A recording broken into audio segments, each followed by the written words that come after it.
Not many people bought the Audi Q4 e-Tron because it wasn't very good. But there's a new updated model.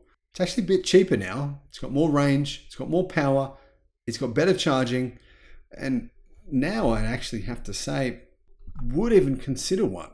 Hello my friends, welcome to the channel. I'm Sam Evans. You're watching the Electric Viking. Great to see you. Welcome back. Hope you've had an amazing weekend.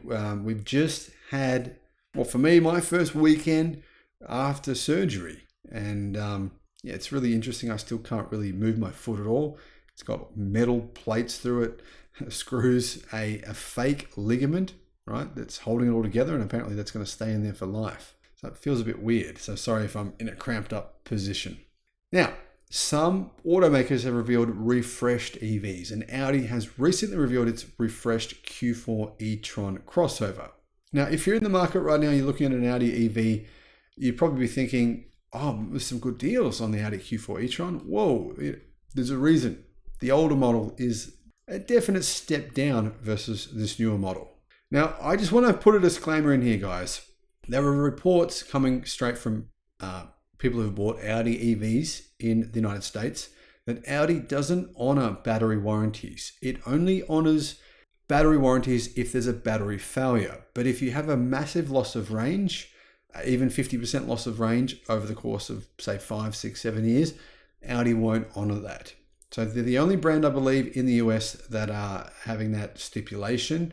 Other manufacturers, of course, Tesla, if your range goes beneath 70%, they will honor replacing the battery pack within that 8-year warranty period. Now, the reason I have to mention that is because there's been a few comments from Audi EV owners saying that that's been an issue. Range loss has been significant. Now, I think range loss with these newer EVs is going to be much, much less. They've got much better software that enables the cars to actually keep those batteries cooler and keep them to last longer. Now, Audi engineers have optimized the battery cell chemistry. I would say that's not true. That's what Audi says, but it's probably more likely that CATL have. Anyway, the Q4 e-Tron 55. It has a 77 kilowatt hour battery pack, and it has 170 kilowatt charging, faster than the previous charging, which was 150 kilowatt. Audi states the refreshed SUV can now charge from 10 to 80% in 28 minutes on the right DC fast charger. The team added a new post-conditioning feature that utilizes the EV's thermal battery management system to cool the battery if it gets too hot after driving or charging, in order to, make the battery last a lot longer. Now, batteries these days in a new EV should give you a minimum of 500,000 kilometers, absolute minimum, before you see issues. Now, we're seeing Model 3s now that have done 400,000 miles without any battery issues at all. I've seen a few recently that have done that number and had, still had about 80%, 70% battery pack life left, which is amazing.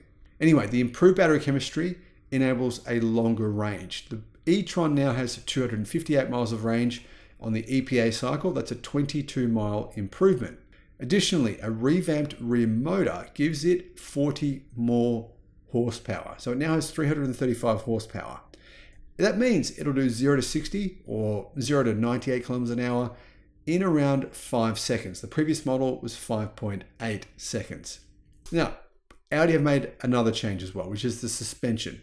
Apparently the suspension has been improved for balance and dynamic driving. Realistically, they've increased the power significantly, so they've had to really change the suspension. Here's what Audi said. The steering characteristics and the suspension tuning have been specifically adapted for the occasion. The result is harmonious damping, improved steering response, and tighter load control. The new suspension and steering tuning provide a more balanced direct driving experience for which Audi is known. The Q4 55 e-Tron responds more immediately to steering changes for greater sportiness and agility. Now, other upgrades. 21-inch wheel upgrade package. That comes with 235/45 R21 front and 255 rear all-season tires. Now, if you get these bigger wheels, you will have less range. Just warning you, about 10% less range. Today's model pricing. All right, it costs $55,000 US for the standard Q4 55 e-Tron. The Sportback version, that one costs $58,000 US. I think they're, to be honest, a little bit out of the price range of what most people are looking to pay for a vehicle like this. Now, a lot of people would compare this vehicle to the Tesla Model Y, but the interior size of this vehicle versus the Model Y is drastically different. It's more like the Model Y would be a step up in terms of interior size to a larger car. So that comparison's probably not quite accurate. But this is still a nice luxury car. And it's definitely a big improvement over the previous model, which I think, to be honest, was a car I personally wouldn't recommend anyone buy. I never did. I, in fact, told people don't buy it. I don't think it's good enough because there's better options from other car makers. Now, it's much more competitive.